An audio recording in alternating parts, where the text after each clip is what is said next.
And we are live. What's good, everybody? Welcome, welcome, welcome. I really want to know podcast, man. How y'all feeling? I'm DL saying y'all know what it is, man. I have been missing for about a week. I had people hunting me down. So here I am. I am back, y'all. What's up? How y'all doing? Happy Monday and all that good stuff. Um, People are like, hey man, where have you been? Just resting, just relaxing. Last time you saw me, I had some physical issues with my shoulder. Yeah, man, I'm like 95%. I'm almost 100% with the shoulder. Still can't lift and I can't do any weights or anything like that. I can't, I still got a baby a little bit, but I am functional and working hard with our show. You guys know we do a live comedy show every Tuesday in Tampa. We're the comedy arc at Status. It's a nightclub here in Tampa. And we've been doing this for 2 months now. We have locked ourselves in with the best talent in town. There's no joke. We have the best talent. We present one of the best comedy shows in the area. I'll put our show up against anyone. So now we're building our crowd. So now everything has been a shift. Now we have to really focus on the promotional side of it.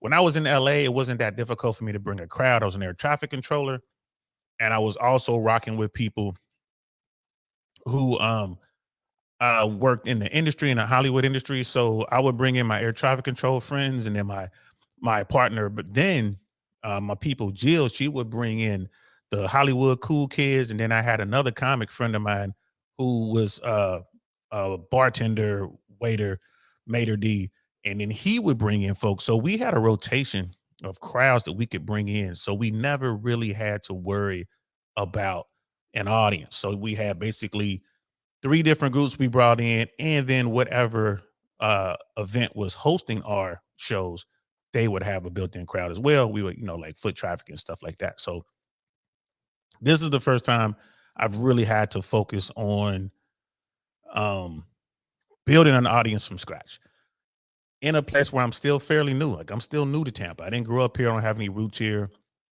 So it's definitely challenging, and it takes time and resources to build an audience. But once that audience is built, then we are rocking. We got brother IRS in the building. What's good, fam? Fresh and fit people in the building. What's up, man? Good to see you, bro. So glad you're here. So yeah, so I took like 5 days, man. I did a show last Monday, and then I haven't done anything since. Just kind of working on content, trying to figure stuff out. Just every now and then you got to do that, man. You got to take a break. Take a break. You're gonna have to do it. It is what it is, especially if you don't have a team. Shout out to my guys, Myron and Fresh. They have a team around them. They have built a small army, and even they got to take downtime. Like, Fresh to go home to the islands. Myron to just disappear and go work out and do stuff. May go see his family. Um, Even they take breaks. As hard as they work over there, but they have a team. So when they're not there, work is still getting done. People are still sourcing. Clips are being made. Content is being uploaded. They're doing deals. They have to, talk to fuck. They got to talk to Rumble. They got to talk to YouTube. They got to talk to whoever they need to talk to get stuff done. So when they do take time off, the machine still keeps rolling. But when you're in it, and like if you're on it, you're doing this by yourself, or you got a really small team, one person will cause the machine to kind of pause. You know what I mean? So that's where we are. That's what it was.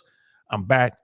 Appreciate everybody who's looking out for me, shooting me messages, hitting me up. I really appreciate that. Thank y'all so much, because there are people out there like they wonder how is it so easy to quit? Well, if you don't have people pushing you, it's easy to just let stuff go, man. You just kind of let it go. But when you have people who are reaching out, looking for you, like, yo, bro, where you at? What you doing? Are you okay? How come you're not posting? Well, it makes it that much difficult, does it? To just let it go. You can't let it go. They're not gonna let you. They're like, nah, man, we need you to do something. Have you seen this? Have you seen that? Sending you information. Like, all right, sending you clips, sending you, watch this. And I'm like, all right, let me get back to it. And here we are. We're back to it. So today, man, we're going to talk about the red pill message is spreading, bro. Everyone, it seems right now, from social media, YouTube, Rumble, all the way over to mainstream media. They're talking about this stuff, man. They're talking about the red pill. I remember telling Myron and Fresh, this was, I remember over 2 years ago, 2.5 years, maybe 3 years ago now. I was like, hey, man, the red pill is going to go mainstream. Like, Fresh and Fit is going to go mainstream.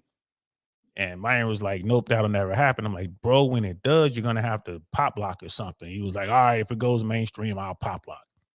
So I'm going to remind you because people are talking about them, in all these different spaces and relationships, feminism, all that is being discussed everywhere. Why? Because there is a rift out there. People are missing each other. People are avoiding each other now. Men and women are better together than they are apart. That is one of the red pill tenets that the people who don't like the red pill often overlook. And, you look at a podcast like Fresh and Fit. I use them a lot because I believe as far as a red pill goes, what they're trying to do is get men to become the best versions of themselves, get men to understand female nature and human nature, and then get themselves to a point where they can choose the type of relationship that they're going to be in. They can choose the type of woman that they're going to deal with. That's what Myron and Fresh are trying to do, and it's working. Now, are there bad actors out there? Are there people out there who are just wrecking shop or whatever, just me saying a lot of hateful stuff and trying to twist their message? Yeah, absolutely. Yes, there is. There's that. But for those men who do listen and do the work, they find success. And it's funny too. There's a clip out there. I think it's on Law of Distraction or Law of Distinction. One of the Law of Distraction, I think is what it's called. One of the calling shows, a guy calls in and he complains about Myron and Fresh, trying to push some sort of hedonistic lifestyle and party lifestyle and all this kind of stuff, which they don't. It was funny. It's like, Myron and Fresh don't drink like that. They really don't, bro. If you see them drinking, I guess a special occasion. Fresh is out all the time. He doesn't drink. I'm here to tell you, I've been out with him. He doesn't drink. Like, yo, what you want, bro? I'm going to the bar. It's like, I'm good. I don't drink. I'm like, you want water? So normally I'll get Fresh or water. If Myron happens to be out on one of the rare occasions that he goes out, I'll get him like a Red Bull because that's what he drinks. I always keep a couple waters in my pocket, and I'm always making sure they're drinking water because they don't drink alcohol like that, bro. They don't. It's the truth. They're really focused. The stuff that they talk about on their platform is what they're really doing in the real world. So some guy who's been watching Fresh and Fit for years, it's like, yeah, I got myself together. I got off of drugs. I got off of, adult film, consuming adult content. He's gotten off of that. Created a business where he's making like 7 figures. The business is generating 7 figures. He was going, he did the work, got into the gym, got himself together, had a rotation of women, and then he picked one of the women, and now, that's his girl, and he's, probably ready to marry this woman, right? He's like a year and a half in. He said he's like been with her for a year and a half. He's like, yeah, he's saying all these things. He's great. And he's like wagging the finger at Myron and Fresh. You guys are telling these men to go out here and have multiple girlfriends, and you don't respect women. Myron and Fresh had to break it down to the dude. Like, you did everything we told you to do. You got to the point where you built yourself up. You became the best version of yourself. You're making money, right? You got your body together. Like, you're fit. You know what I mean? You got your mind right. You were running a rotation of women and you found the one you wanted and you chose. You're like, bro, congratulations. You won.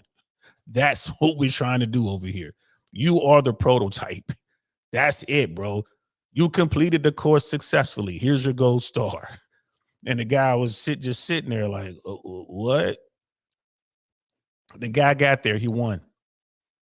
And now he's kind of, he's probably doing this. He called in. It's probably virtue signaling. Myron, like, he's virtue signaling him probably for the woman that he chose because he's done all these things. He's gone from being this super alpha dude to now he's kind of becoming tame because he's got this woman that he wants. And what do I say over here? Dudes don't want to run rotation. Dudes aren't trying to be players. The average guy just wants one woman. That's what they really want. One woman that they can love and, support and protect and, be the source of their well, be the fuel that gets them going. I guess I should say they want that woman to be the fuel, and all this stuff about spinning plates and having a rotation. It's all cap, as the young kids like to say. They just trying to talk tough in front of everybody else. What they really want, they want Peggy Sue over there that he's had a crush on since sixth grade to marry him. That's what he really wants. He just wants Peggy Sue. He doesn't want all the rest of them. And I tell dudes all the time, man, know yourself, man. Know yourself so you can become yourself, man. Can't become the best version of yourself when you don't know who you are. And these guys out here, man, I see them out all the time out here in the trenches, bro. I'm like, bro, you ain't trying to, you ain't about that life, man. Quit pretending. Quit pretending. You know what I mean? But it's red pill tenants that if you choose the red pill tenants to work for you, you will become that guy. You become the best version of yourself. You will be able to choose who you want, as opposed to sitting there in the friend zone waiting until she gets hurt enough to where she wants to come to you and she'll never really respect you. So, having said all that, bro, let's get into this, man. So there is uh a YouTuber, Sister Xina here, and she did a video and it says these red pill hot takes don't make sense. So I wanted to break this down.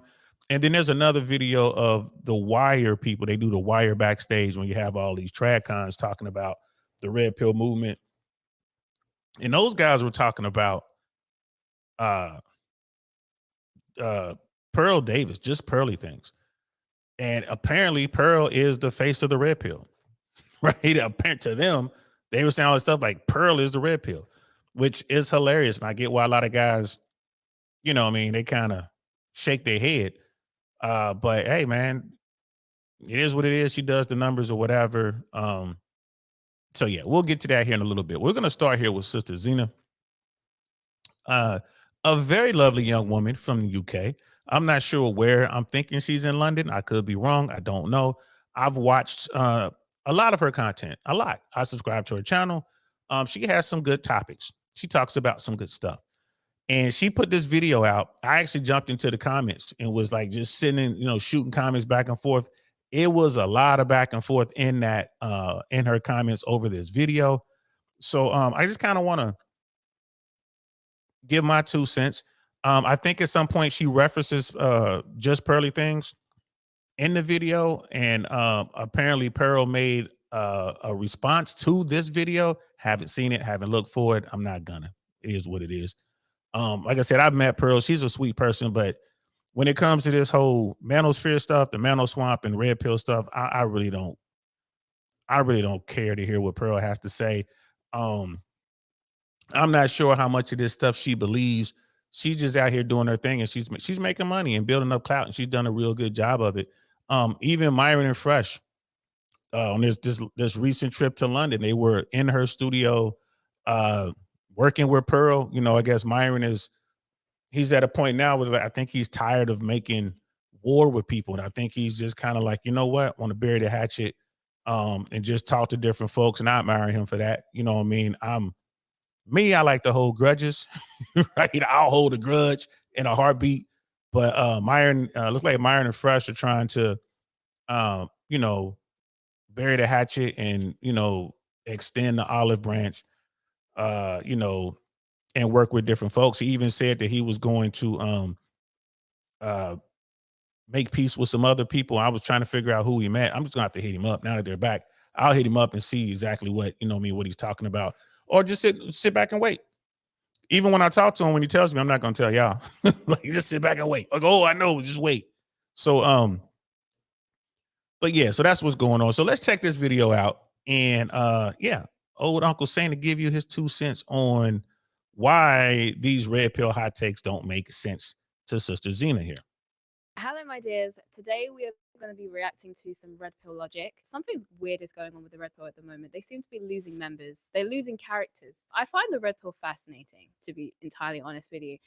as much as there are so many things about it that I don't agree with, I do find it fascinating. I have the same feeling about feminism. There's a lot of things about feminism that I don't like and I'm very critical of, but I do find feminists and feminism also fascinating. Both the philosophies within the red pill and feminism to me are really, really interesting philosophies. They're both not entirely wrong either. They both have points that are actually valid and correct criticisms of society. But the problem with them is that they often take it too far and use it as a justification to hold resentment towards the opposite sex. So I thought we could have a look at some of the videos I saw circulating on TikTok. These videos had a ton of likes and views. And so I thought we could have a look at them and see if the red pill is as logical and as fact-based as they claim they are. What do you think is worse? So I thought that was a good start. You young men out here, bro. A lot of you guys will ask me when you see me in person, like, hey, what type of women, you know what I mean, that you were looking for when you were our age? What was the one woman that would make you give up the rotation? And I ain't gonna lie to you. Someone as cute as little Xina right here, Sister Xina. She's a cutie. Maybe not in that freeze frame, but right there, she's a cutie. Very articulate. If I had to make a critique, I would say that, I believe this is a naturally beautiful woman. She doesn't need to wear the makeup that she's wearing. I'm always critical of women who wear a lot of makeup. It's like most women don't need it, in my opinion. She's an artist, she sings, but she has a strong mind. And you can sit down and have a conversation, a debate, and then back to a conversation. This is the type of woman that I would tell dudes to maybe go after. Now, having said all that, I don't know this young woman, never met her in my life. So, you gotta adjust in real life. If you go out and you see a woman who looks like this, I mean, just look natural hair. Again, I would, like to see her with less makeup on, dress very modestly. But if you go out somewhere and then she starts turning up and twerking on everybody, or just, doing like nasty, whatever, not nasty stuff, but like being real overly sexual, well, then you gotta, it's like, okay, that's what it is then, and then move accordingly. Right. But no, I mean, honestly, this is a very lovely young lady. And, this type of woman, especially in America today, right, in 2024, especially in big cities, are hard to come across. They're really difficult to come across. That has the looks, that has the elegance, that has the intelligence, right? That's not easily swayed by friends or social media or society at large. I would say that this young woman dares to embrace her femininity. They're hard to come across. If you come across a woman like this, bro, this is the one you want to start vetting right away. You want to get to that 2-year mark right away. You want to vet those 24 months, and this might be a good move. But anyway, that's my 2 cents on that. Let's get back to it. At them and see if the red pill is as logical and as fact-based as they claim they are. What do you think is worse, when a man cheats or if a woman cheats? I feel equal. I feel like it's a betrayal either way. It's in between. I feel like it's both. Look at me. Eye contact. Men can truly have sex with someone that they hate. You ladies aren't doing that. Think about the point that you have to get to, ladies, to allow a to slide in between your soul gaps and smack it and flip it around. You have to get to some emotional point. So that's a difference. There's a vast difference of a woman having sex and a vast difference versus a man having sex. That's what we're talking about. So since there's a difference, when a woman cheats, it's worse because we know that she has to like the guy that she's stepping out of the relationship with to a certain degree. Now, when a man, we know that he doesn't have to like that girl at all. He could actually hate that woman, but he'll still get his rocks off. That's what I'm saying. So it's just not the same. This is one of the most... Now, No Fugazi was on the Saint and the Sinner. Him and Brother Marquette had a conversation. I watched some of it. It was pretty interesting. If you haven't seen it, you should check it out. The points that you're making, I mean, it boils down to this, on a balance of probabilities, the average man can have disconnected sex. Like sex is like really like a handshake. Shout out to Myron the Fresh. I used to say that a lot. To there are men out there, but if they can get it, they'll just smash, and it means nothing. They're I mean, hell, I'm just gonna go ahead and say it. There are women that I've been with in my lifetime that I forgot. I absolutely forgot. Like I forgot them. I would see them later in life, and have a conversation with them, and would forget that I slept with them. Just keeping it 100. Like what I said, when I was young, bro, when I was young and broke, man, I was running my rotations and doing whatever. I kind of liken it to that. Like men can have completely disconnected. It was just what it was. Physical, raw sex with a woman. Whereas I don't believe there are too many women out there who are not sex workers that has given themselves to a man and then completely forgot about that man. I mean, I could be wrong. Ladies, correct me if I am wrong. Are there some women out there who can, you know what I mean, just sport smash dudes? Sure, I'm sure they are. But when it comes to emotions and being devoid of emotions, I think it's far more common for men to go out here and smash and be devoid of emotion versus a woman. I mean, I've met some real loose women in my day. You know what I mean? Straight up, like just loose with it. And even they had emotions for some of these dudes. You know what I mean? So I'm eager to hear what Sister Xina has to say about this. Let's go. Common things you hear in the red pill, which is the idea that men and women cheating is different because a woman needs to actually like a guy in order to cheat, whereas a guy can basically sleep with a woman who he hates. And it's true that men have lower standards when it comes to who they'll sleep with. However, what I don't understand is why they think that that means that it's worse for women to cheat. So you think it's actually better to potentially risk throwing away your entire relationship so that you can sleep with someone who you can't even stand? That's better. So women are supposed to feel comforted by the idea that he betrayed you. But don't worry, he betrayed you and slept with someone who he didn't even like. You threw away our whole relationship just so you could bang someone who you hate. I think cheating on both sides, regardless male or female, is wrong. It's a disrespectful thing to do within the relationship. And I understand that the red pill are always trying to find ways to justify why the woman shouldn't leave her husband if he cheats on her or whatever. But I think it's possible for you to acknowledge the fact that some couples are able to come back from cheating without justifying cheating. I don't see why you have to downplay the significance and the toll of cheating on a relationship. Actually, So, and then she's about to go into, when she does her edits, it seems that she'll do the edit, put it together, and then she'll have some more thoughts, and she'll come back, and then she'll put up a screen of like trees or grass or lights, and then she'll basically make her edit like, well, I've actually thought about this some more, and blah blah blah blah blah. So shout out to her for going back and actually editing the edits. But here's the thing: whenever we talk about cheating in a relationship, right, it always boils down to the betrayal.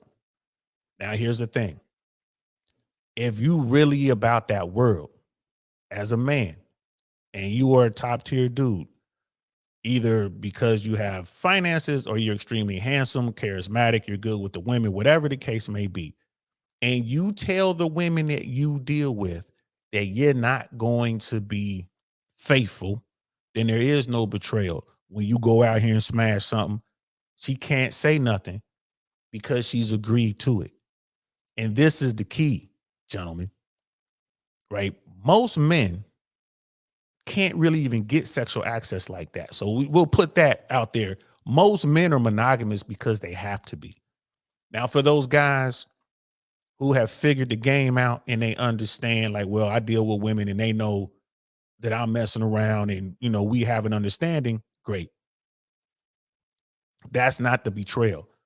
What Sister Xina is talking about here, in my opinion, is when a guy basically lies to his significant other just to keep her, and then he goes out and he's actually cheating because he's going against his word. He's out there allowing her to believe that he's monogamous and he's faithful to her only, but yet he's out here smashing whoever he's smashing.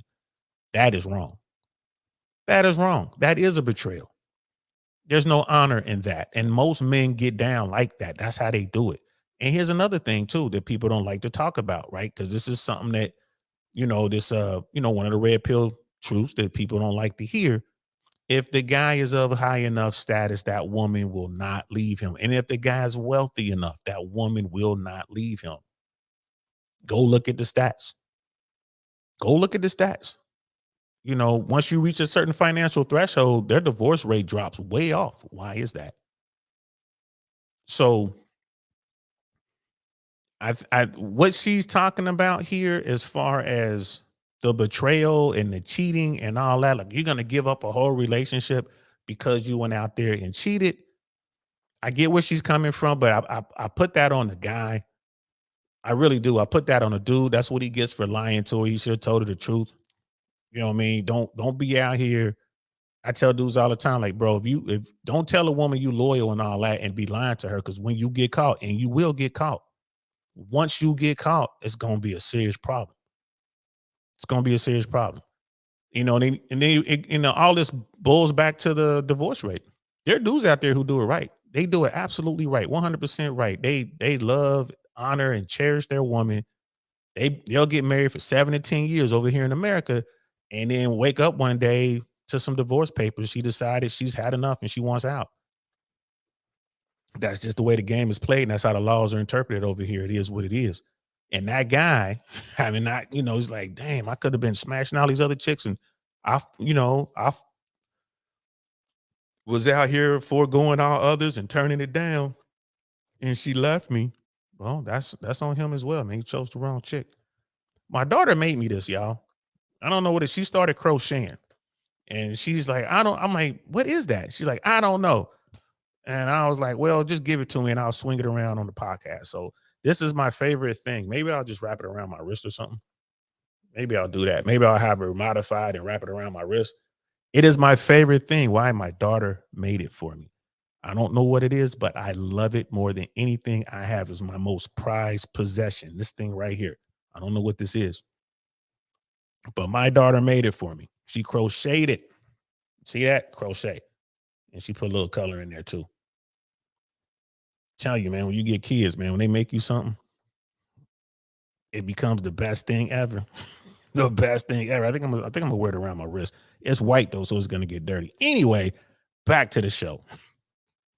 I do know why. A lot of these red pillars try and push polygamy as well as one-way open relationships or one-way open marriages. So it makes sense why they try to downplay this behavior so that they can convince women that this kind of behavior is normal and acceptable. Because God forbid they try and control and tame their hedonistic desires and actually practice something known as self-discipline. Instead, they would much rather misuse evolutionary biology to justify their bad behaviors. You're saying that you So you got to see what she thought about it some more. And again, men, if you plan on sleeping with multiple women, then you need to tell your number one that's what you plan on doing, and let her choose. And she might choose not to be with you. Don't lie.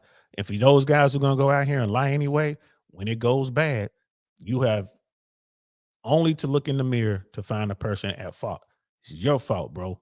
It's your fault. Don't get mad.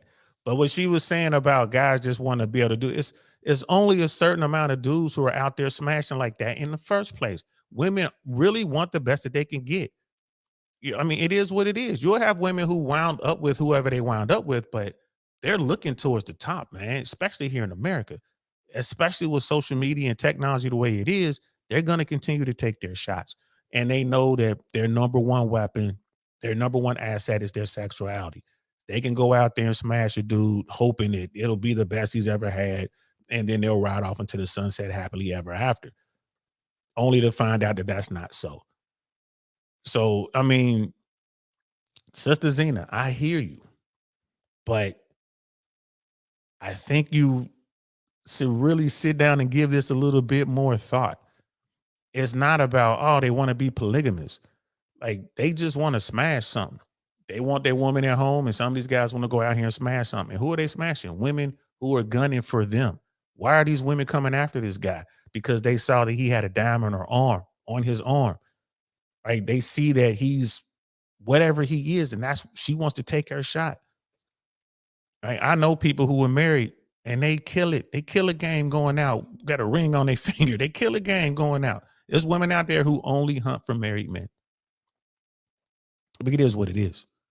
So if you're a guy and you've done the work and you're at the top and you dictate to the woman that you want, that you're looking at, like, hey, shorty, I dig you, but this is how it's going to happen. This is the way this is going to play out.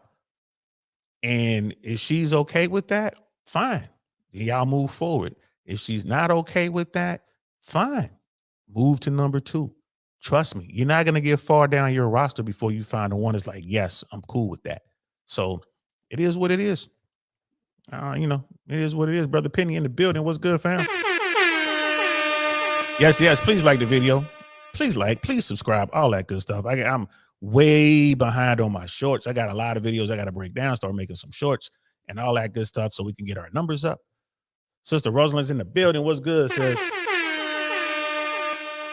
She's like, oh, sweet, looks like a bracelet. Yeah, we're gonna make it a bracelet somehow. I'm gonna configure that into a bracelet. But like I said, that is my favorite gift. My daughter gave me that. It was so cute. She made it and she's like, look, Papa, I'm finished. I'm like, what is it? She's like, I don't know. It was so cute. I'm like, what you gonna do with it? She's like, I don't know. And I'm like, well, give it to me. And then like 2 days later, she left it there on my desk. It was just there. No fanfare, no note. She just left it there for her dad. I'm like, yes. So now when I see her, she walks by, I hit her with it. Like, pow. But it's my favorite gift. Anyway, let's get back to the video. Wouldn't be with a single mother that's a millionaire? It wouldn't be my first option, no. You said a millionaire wouldn't want to be with a single mother that's a millionaire. If he can go ahead and get a girl that doesn't have a child, he'll prefer that, yes. Men are very different than women because when a guy comes into a woman's relationship or a relationship with a woman and she has a child, he's going to be expected to take care of that child to a degree. You don't just get with that girl, you get with that girl and that child. And here's the other thing you got to remember. If we break up and I build a bond with that child, I now lose you and the child. And I can't have any type of parental rights to that child because it's your biological child, not mine. I'm a stepfather. So I lose you, the child, alimony, house, 50%. So it's an L for me. It's not worth the risk.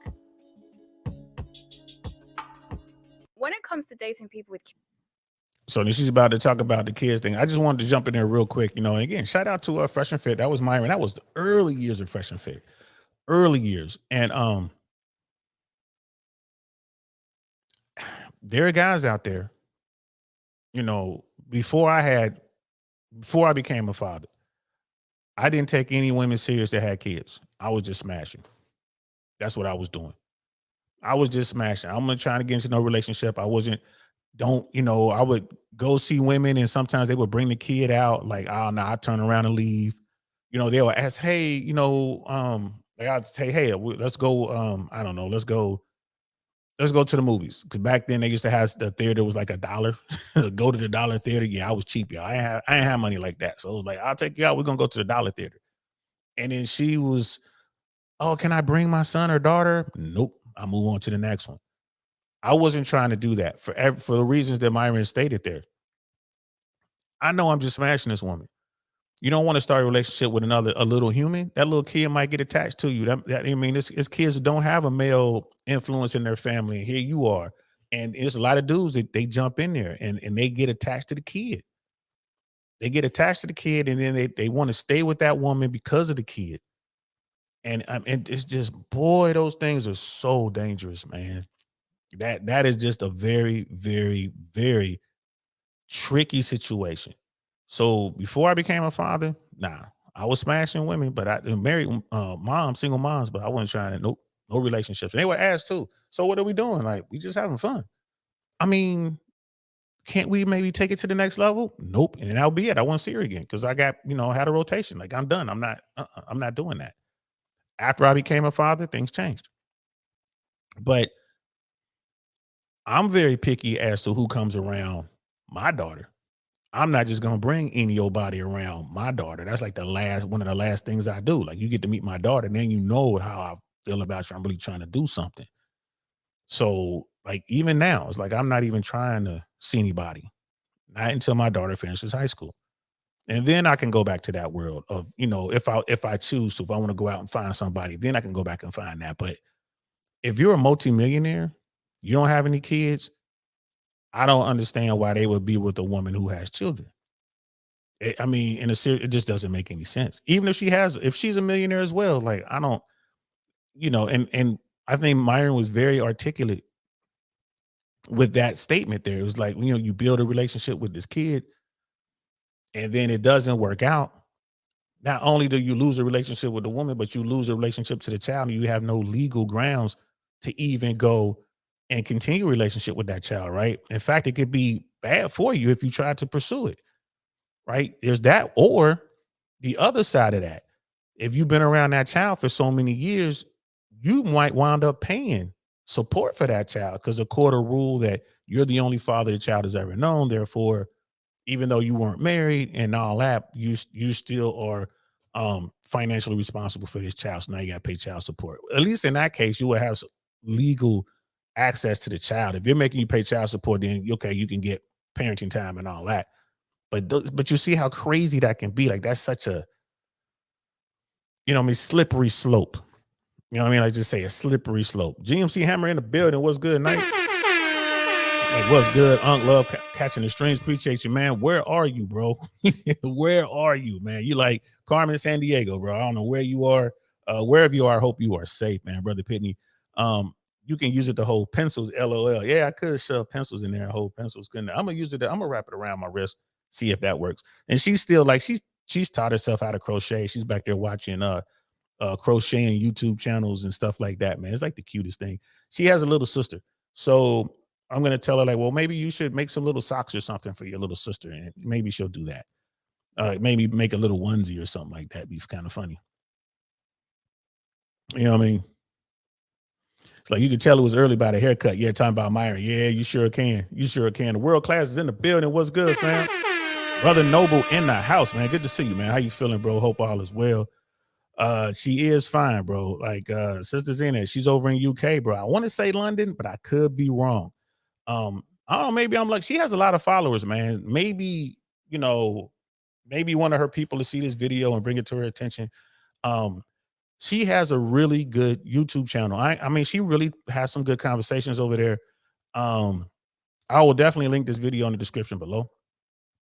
I mean, brother, GMC Hammer, has any woman you got involved with met your daughter yet? Only one.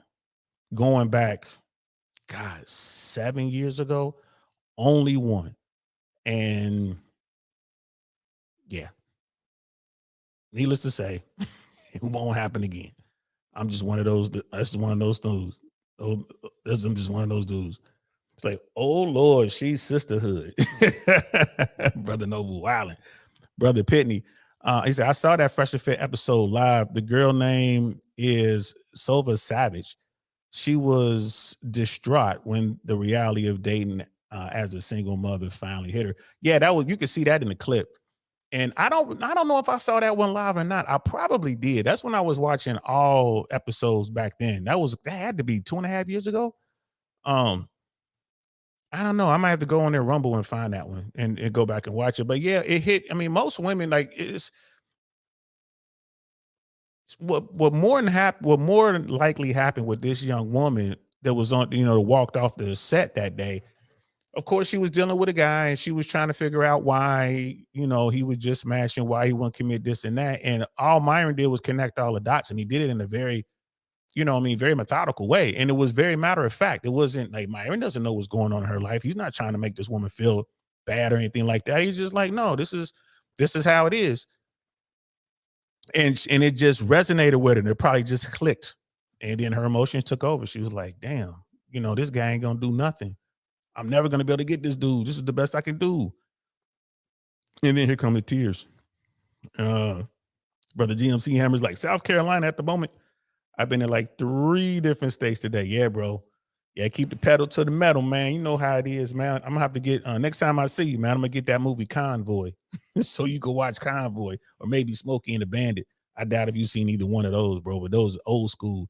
Convoy was, yeah, and Smokey and the Bandit and Convoy, well, Convoy especially, they used CB names. Because back in the day, CB, back in the 70s, all the way up and through the 80s, the truckers would be on the CBs doing their little trucker talk and giving themselves their names, their handle, Rubber Ducky and Tin Man and Lion O or whatever. They would have just make up these names and they like, and use them. Like just like I'm DL Saint on YouTube.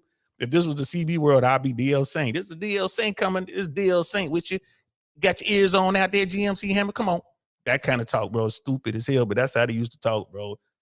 My mom used to see a guy who was a truck driver, and we ride around in his car, and he have his CB on, and I forget what his name was, his truck driver name, but he'd be on the radio talking to people, and they be, telling about where's Smokey at? Smokey was the police.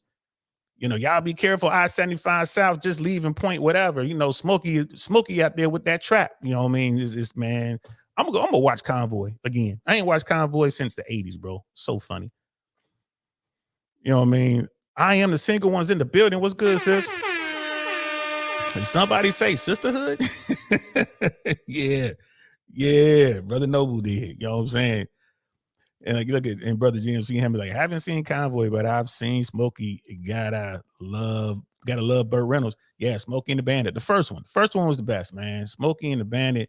Eastbound and down, loaded up in trucking. We gonna do what they say can't be done. Yes, Uncle Saint be up on that, y'all. That's one of my guilty pleasures, man. Smokey and the Bandit, man. With what is the name of the co-star? You have Burt Reynolds and I can't remember the name of the co-star, man. I can't think of his name right now. It'll come to me. Big time country artist Jerry Reed. That's his name, Jerry Reed. For that, if you want to hear some early rap, which is I consider a lot of that country early rap. I ain't gonna lie to you. Jerry Reed has a song. She got it's like I got the shaft. She got the gold, and I got the shaft. I think that's what it's called. But he talks about meeting a woman. It's completely red pill, y'all. Y'all gotta go find that on YouTube. She got the gold mine and I got the shaft. That's the name of the song. She got the gold mine and I got the shaft. Jerry Reed, man, it's gonna make you laugh. And it's 100% red pill tenants through and through. He talks about how he met this woman and talks about how he married this woman and she got tired of him and left him and she got the gold mine and he got the shaft. Y'all got to check that out, bro. Jerry Reed, yes, sir. Check that out. Hey, how you doing? I am the single one. Hope all is well. Hey, girl, are you selling houses in Illinois right now, in the Chicago area? If y'all looking for a house in the Chicago area, please go check out I Am the Single One. She can hook you right on up and get you squared away. That is if you can get a loan from the bank. Interest rates are still up there right now, man. We're gonna be talking about financial stuff tomorrow, 1 p.m. y'all. Tomorrow, 1 p.m. We're gonna be talking about some financial stuff. I hope y'all can make it. And Cletus, yeah.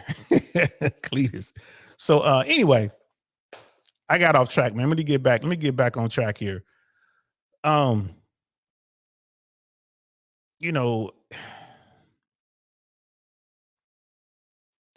What Myron said to that woman and she got up and walked. I mean, dating single moms, there are guys out there who don't care. There are guys that'll meet a woman, talking that talk that I'm talking right now, but then they'll meet a woman and guess what? They'll want to be with her and they'll want to stay with her. And they don't care about the children. They'll take those children on, and sometimes it works. Being a step parent, they'll go have more kids in some instances. They'll have a blended family, and sometimes it works, and sometimes it doesn't work. You know what I mean? You just have to be able to choose. And speaking of Fresh and Fit, that's what their mission is. Myron and Fresh, with the Fresh and Fit platform, are simply trying to get dudes to build themselves up and get into a position where they get to choose the type of relationship they're going to be in and the type of person that they're going to be with, the type of woman they're going to be with, right? If they're going to be monogamous or they're going to have rotations and all that, what Myron and Fresh are trying to do is put guys in a position where they get to choose. And that's what it boils down to. And then you just got to choose wisely, people. Ladies and gentlemen, y'all must choose wisely. Kids, generally from what I've seen, neither men or women really prefer it. I think often when you're young and you don't have kids of your own, you don't really want to date someone with kids They would rather just be with someone who's just a clean canvas, no children, no exes that have to be involved in their relationship because of the child.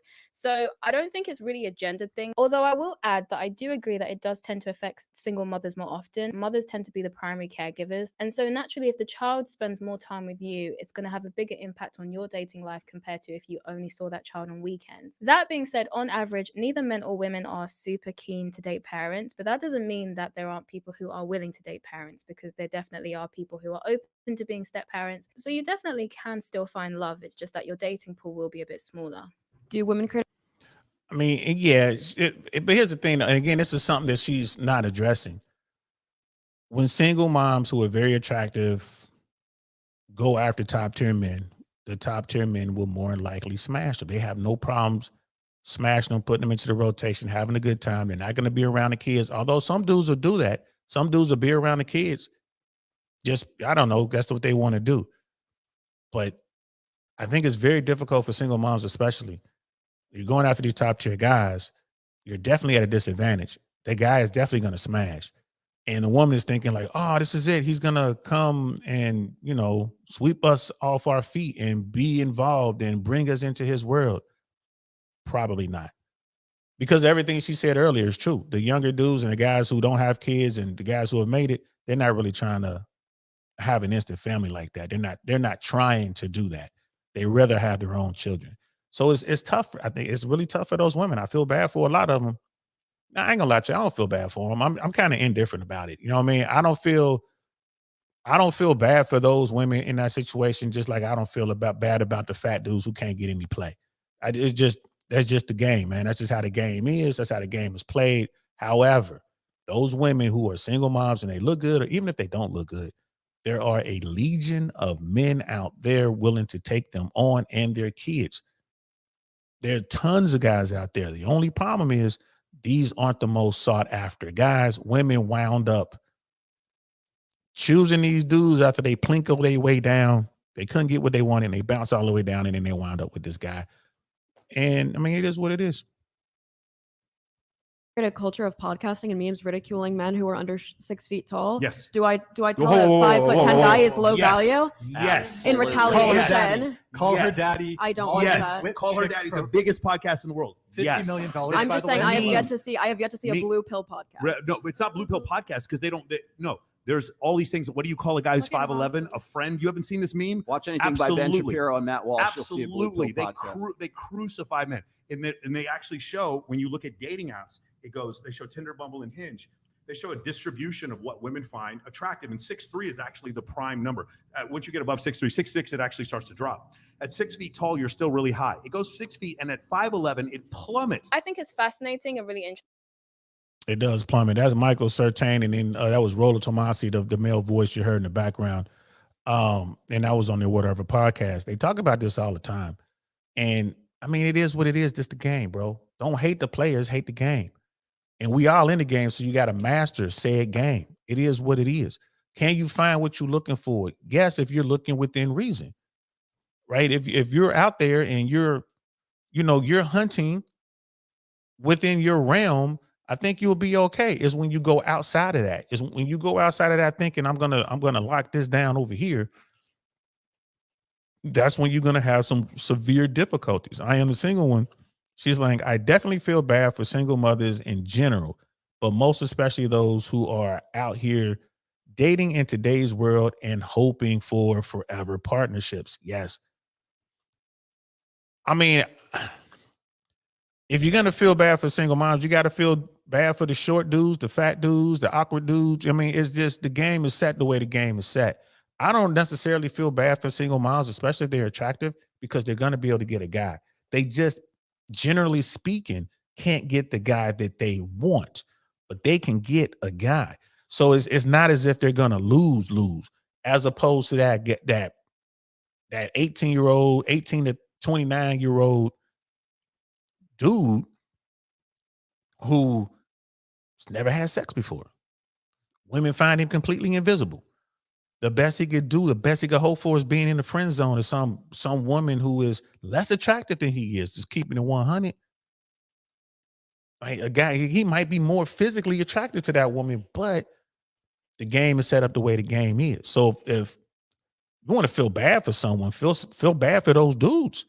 These are good guys. Ain't did anything. They ain't trying to run rotations. They out here trying to hold the door open for you. And you know what I mean? They're trying to bring flowers on the first date, and they're willing to work hard and do whatever they can just to get themselves an average woman.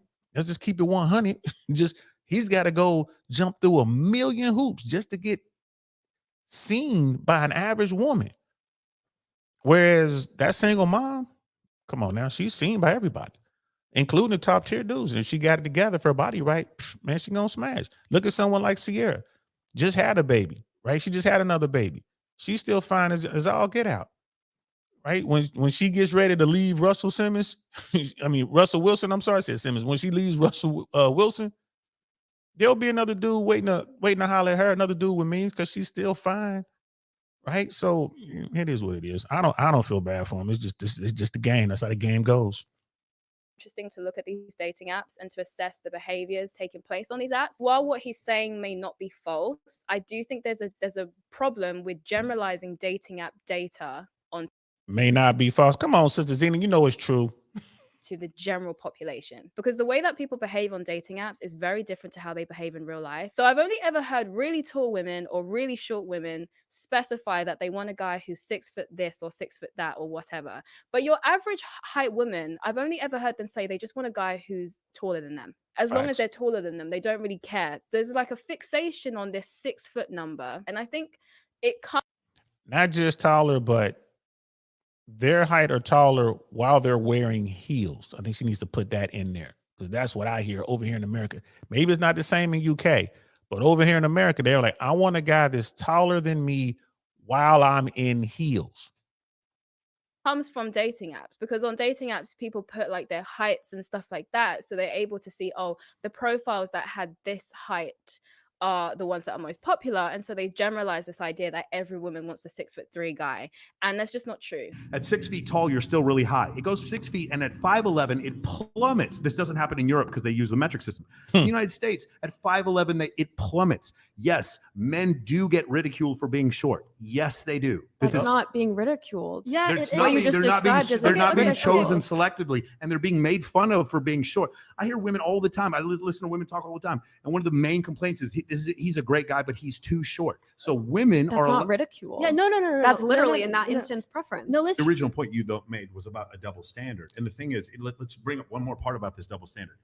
For me, being afraid to be with a woman who's been with 80 guys, there's actual studies that show, from an evolutionary standpoint, Institute for Family Studies, the study he just brought up, there's actual studies that show that could be deleterious for my relationship. The red pill always references, You know, I don't watch a lot of whatever podcasts, but I did watch a little bit of that one, because you had Rolo there, you had Justin Waller there. Shout out to Justin. You had Michael Sertain. I think Mike is, although he calls himself red pill adjacent. Like, everybody's red pill adjacent now. Everybody's running from the red pill.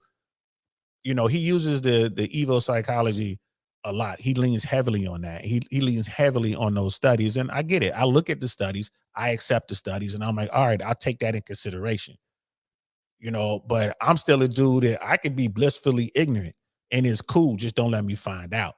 I had these conversations with friends all the time. It's like, hey, could you be with a woman who had a promiscuous past? Maybe she had, 50 sexual partners before you met her.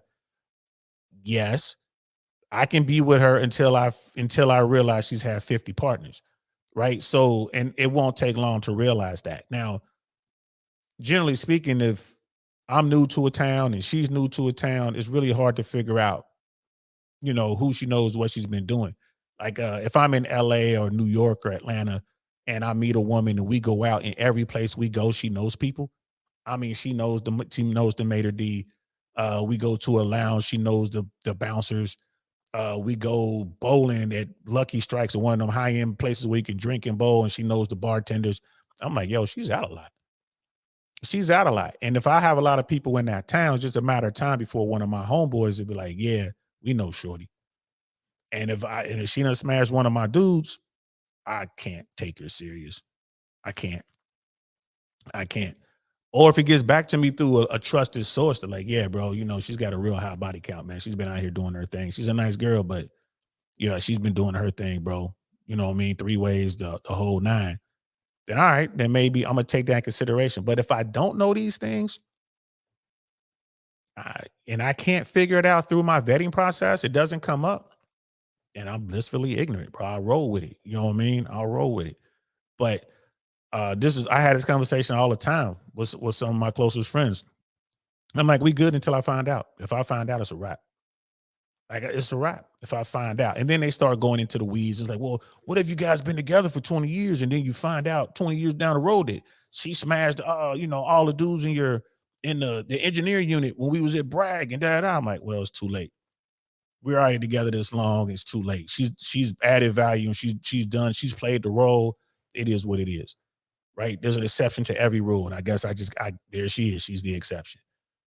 But realistically speaking, if I meet a woman and we're together, we're doing our things, we're a year and a half into a 2-year vetting process, and then we go to Miami and we go hang out, we go to have dinner with Fresh, and Fresh tells me after dinner, like, yo, I smashed Shorty. It's a wrap. It's a wrap. Year and a half in, it's a wrap. This is not gonna work. If I go to LA and I'm kicking it, we're on the set of my friend Marty shooting a movie, and we on set, and then Marty's husband comes up to him and was like, yeah, she used to date, and she named, he names off a couple stars, a couple people that I know. All right, it's a wrap. It's a wrap. You know what I mean? It's like, I don't know any of the stars that you named, but yo, she used to date what? And then I go through the social media and find it. Like, oh, here go the pictures. Yeah, it's a wrap. So, that is a thing, right? That is definitely a thing. Brother Pitney, Mike has too many women in his circle to call himself 100% red pill. How so? He has a lot of women. I think he likes to turn red pill. I see what you mean. I see what you mean. No. I agree with you. He got way too many women. If he was to call himself 100% red pill, it could mess up his business. I agree with you, bro. I agree with you 100%. I see what you're saying. Yes, I agree. It could mess up his business model. What does he do? Michael Surtain puts together these bikini competitions. He puts, he's the go-to guy when you need to bring 150 women to your event. This was the dude bringing women to the Playboy Mansion parties. And I'm here to tell you, bro, Playboy Mansion, especially back in the day, bro, I mean, it's almost as hard to get into the White House as it was to get into the Playboy Mansion. They ran your names, bro. They checked everybody on the list, man. They had real security in there, especially when he owned the house.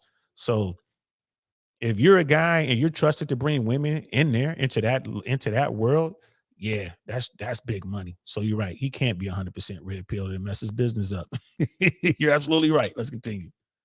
There's that institution of family study or whatever. I can't remember what the name of the institute is, but I've seen that study. And what's really interesting is they conveniently leave out the fact that the same pattern exists in men as well. So I'll find the graph and I'll put it on screen. So virgin women had the highest rates of marital satisfaction.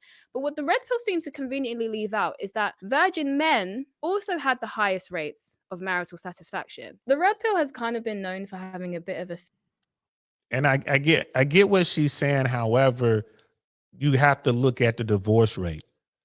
Yeah, dudes, virgin men like the dude from The Wire, Ben Shapiro. He's with the only woman he's ever physically been with, right? They're gonna have a higher level of satisfaction. I get that. But statistically speaking, if there were to be a divorce, there's a 70 to 80% chance that his wife would file for the divorce and not him. So men are not filing for the divorce. So that's one of the things that I don't know if she tackled that at all in this video, but I just want to throw that out there. fixation on virgins, and one of the reasons why they justify that is because of this study. And so because of that, they try to discourage promiscuity in women, which I'm not against, because I also don't think promiscuity is good, but it's very odd that they don't bother to discourage promiscuity in men, especially when the study that they love to cite so much clearly states 71% of men who only had one sexual partner in their lifetime reported that they were very happy in their marriage. And aside from the slight increase in those with 6 to 10 partners, there is generally a downward downward trend in marital satisfaction the more sexual partners a man has. It never increases to the rate that it was when he'd only had one lifetime partner. 60 Right. But when it comes to divorce, you know, when women hit that 6 to 10 and up, any above 6, the chances of the filing for divorce goes way up. Men aren't filing for divorce in the same numbers as women are filing for divorce. Now that number is probably changing as we move forward, but women are the ones running into the courthouse to file for divorce. So I would concede this point to Sister Xina. I hear what you're saying. Yes, if you can get a dude with one sexual partner who could marry a woman who's had 1 or 0 sexual partners, then the chances of them being happy is way better than someone who's had, 6 or more partners. Okay, I'll concede that to you. But again, it doesn't affect men the same way it affects women, because it seems that women are far more willing to divorce once they've had over 6 or 7 or more sexual partners, whereas men aren't. Yeah, I just leave it there.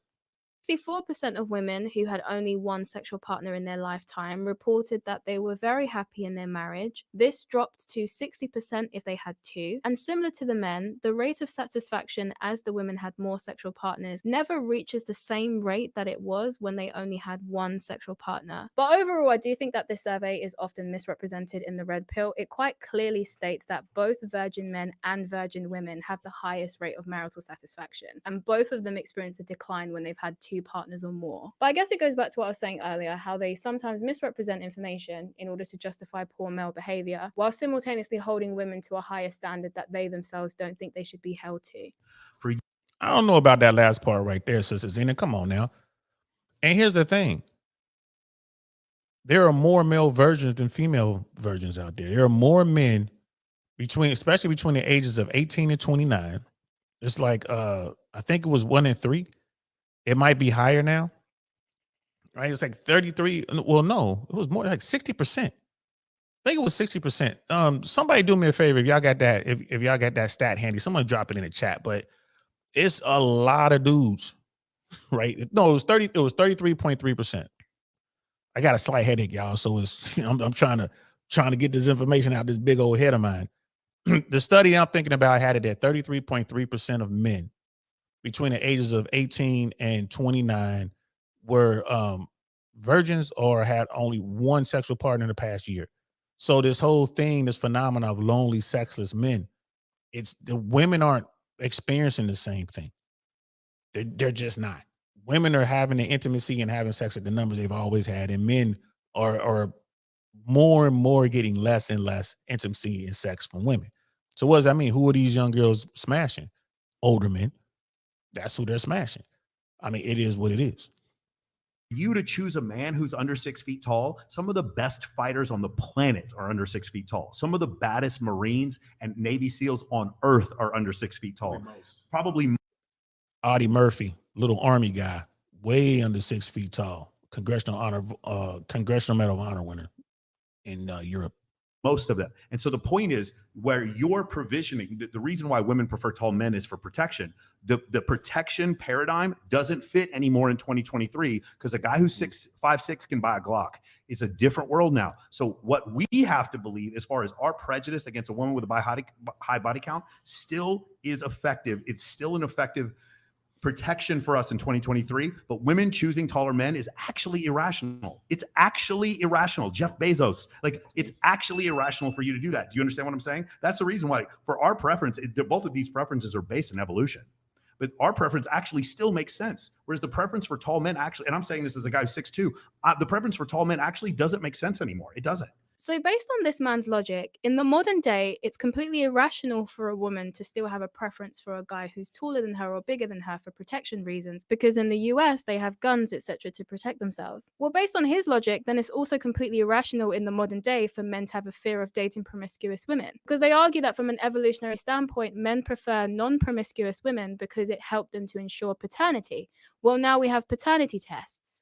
So what's the problem? I just think it's quite... Men are afraid of that even with paternity tests. And Sister Xena, what the problem is, you know, paternity fraud. I mean, we're fighting in certain states. I know Tennessee, right? I think it's Tennessee that's trying to make it a law that is mandatory DNA testing uh, as a prerequisite for filing for any kind of support, child support or whatever. They got to, you know, they're going to put it on the state to determine that this is in fact the biological father, and it's being fought. That should be the case from sea to shining sea, but it's being fought, and people don't want that. If you find yourself in the court, family court system, and like, I don't believe I'm the biological father, the court, it was a time where the court would not allow you to do the testing. And someone was saying, I think in France, it's illegal to do it. So yeah, that hasn't went away. Dudes don't like promiscuous women. They'll try to smash because the bottom 80 dudes they'll hit whatever they can, low hanging fruit kind of thing. The top tier dudes, they like having sex, so they're gonna smash whatever, but they're not gonna wife up the women with the high body counts. I think that's what he's saying. Appreciate that, brother Penny. He was like, yeah, 1/3 of men under 30 are virgins or sexless in America. And that number is growing, y'all. That number is growing. Yeah, men don't find women who are promiscuous, you know, attractive in the sense that that's wifey material. They want to have fun. They're going to smash. They want to jump up and down. You know what I'm saying? Bump uglies. They want the Foxy Brown. They want all that, but they're not really trying to marry. Not the top tier dudes. There are dudes who are trying to marry him because they're invisible and they'll take whatever they can get. So that's the one part I wish yeah, that's the one part was like, I don't know, sis. You know what I mean? Women like tall guys and strong men as a biological thing, and dudes don't really like promiscuous women. They deal with what they got to deal with. They really don't like them though. Brother Pitney is like, infidelity is another factor that's mitigated by avoiding promiscuous women. Yeah, yeah. I mean, you know, when a woman finds the guy that she wants, and if she doesn't have a lot of sexual experience, I mean, other men just turns her off. It just they find other men disgusting. They don't want to even look at other men. They don't have a crush. They don't have a dude that they will smash if they got the chance. Like, oh, would you smash this person or that person, that person? Women like, ew, no, that's disgusting. I love my man. But the more experience you have, and the red pills call it the alpha widow uh complex, I guess what they is the alpha widow. They've had an encounter with a guy that was so great that they're always thinking about that guy and that encounter throughout the rest of their life. Even if they get married and meet someone else, they're always thinking about that dude. Like, this dude gave me the best joystick ever. He gave me the magic stick for real, made me squirt everything. My husband is nice, but he's never been able to turn me on sexually like this guy over here. And that's that whole alpha widow thing, which is crazy, but it is what it is. It makes sense to me. Now, does that mean that she's gonna go out there and search that guy out or whatever? No, but she's gonna have a crush, a celebrity crush. She's gonna have, you know, there's gonna be a dude out there like, well, if I got a chance to have a one-nighter, I would, because this guy I think is gonna be way better than my guy. You know, it's just like I said, it's society. There's been this shift in our society. And this is what women are doing. Guys are doing it. You know, the top tier guys who can get it, they're getting it too. I tell people all the time, it's never been easier to get intimacy than it is today in 2024's dating landscape, bro. It was way harder back in the 90s, way harder than late 80s. But at least that's my anecdotal experience. But now, man, they trying to get it, bro. I can't tell you how many times I'm out about networking, trying to get people to come to our show, whatever I'm promoting. And man, they come at you, bro. They're looking at you like a piece of meat, bro. Literally. Here's what it is. Quite interesting how he expects women to override their evolutionary wiring, yet he doesn't think that men should have to override their evolutionary wiring. I will never understand this desire for people to lecture people about their preferences or to try and police people's preferences. It doesn't make sense for you to shame people for having preferences while you try and reinforce your preferences. This idea that I can have preferences but you can't is stupid. It doesn't make any sense. I personally am of the belief that everybody is entitled to their preferences. In my opinion, as long as your preference is not for kids or animals, I really don't care who you fancy. Date whoever the hell you want. But this whole business of shaming people for their preferences while reinforcing your own, it's stupid. They're either okay. Like, isn't that what women do? When a top tier guy gives his preferences, like I don't like women who are obese or whatever. I don't like big girls. You body shaming. I only like women who are fit. I don't like women who have kids. When dudes put out their preferences, they get shamed for it. When women say their preferences, I guess it's all good. That's one of the biggest complaints from the red pill community. I've seen it. I sit back and look, oh, okay, yeah, I see it. Brother Pitney, like Mike wasn't saying the desire for a taller man was irrational. He said the desire for a 6'3" guy is irrational. There's a difference. Facts. And I don't think that most men will care about a woman's preference. Like, it's just, all right, she wants a tall dude who's handsome and charming and charismatic and all the rest of it. He's rich and this and that. She can want him all he wants, all she wants. Dudes don't care. Like, dudes are like, they're invisible. They just don't want to be invisible anymore. But once that guy does the work, it becomes, like older men. Older men want younger women. Those older men get shamed for it. Why are you messing with that young girl? You should get someone your own age. People come up on me like that. Why don't you date someone your own age? I'm like, have you seen the women I'm in my 50s. Yeah, I want beauty. Like, you go find me a 50-year-old that looks like little shorty right here. And the woman I was with at the time was 38. Go find me a 50-year-old that looks like this, and I'll holler at her. And they just walked away. Well, I'm just saying. I don't have a problem with anybody's preferences. Do you? Like she said, go do you. Unless it's kids and animals. It is what it is. I mean, on the spot live, she's like, yes, both men and women do this. It's wrong on both sides. I think have your preference. Do what you want. I think it's wrong to try to ridicule or shame someone for their preferences, no matter what side of the spectrum you're on, male or female. Okay, or they're not okay. And I personally think they should just be okay. If a woman doesn't want to date a short guy, why does she have to? She doesn't have to. One of the biggest red pill about women being on birth control? What? They make massively different mate choices. They took a bunch of guys and made them not wear any cologne, deodorant, anything like that. For like this part right here, I'm gonna skip. I wasn't really, nothing against Brother Sterling. I just really wasn't on what they were talking about. But we'll just skip to her response to it. To prefer the scent of people who are biologically more different to them. So there is some truth to that, in that the pill can sometimes change a woman's sense of smell and therefore change who she's attracted to. However, the part that I think is now an oversimplification on his part is when he then says basically the pill is responsible for divorce. Because it is true, there is a correlation between the pill and divorce rates. And I once also fell for this fallacy that, well, if the pill can change who you're attracted to, then these women who are now coming off the pill and finding out that they're not attracted to their partners, that must be the reason why they're all filing for divorce. That's why there's a correlation. But that is an oversimplification, because you also have to take into account what was happening around the time that the pill came out. Because the pill came out in the 60s.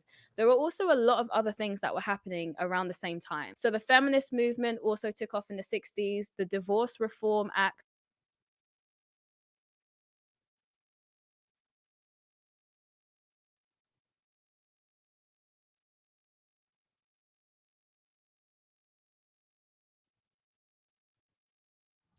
So also took off in the 60s.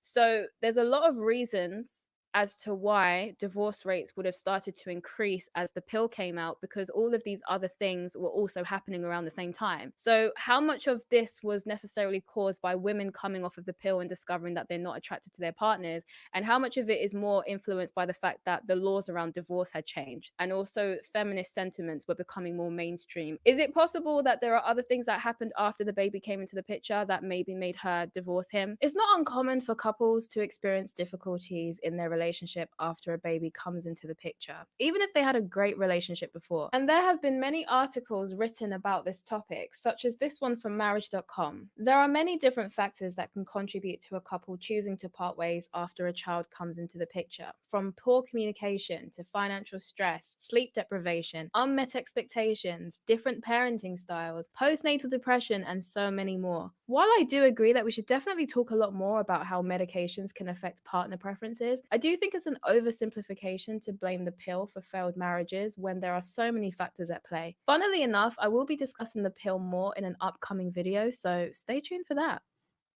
Yeah, and that video is out. I haven't watched it yet. Maybe that's something that the ladies will watch, and because I have no idea what the pill does to your body.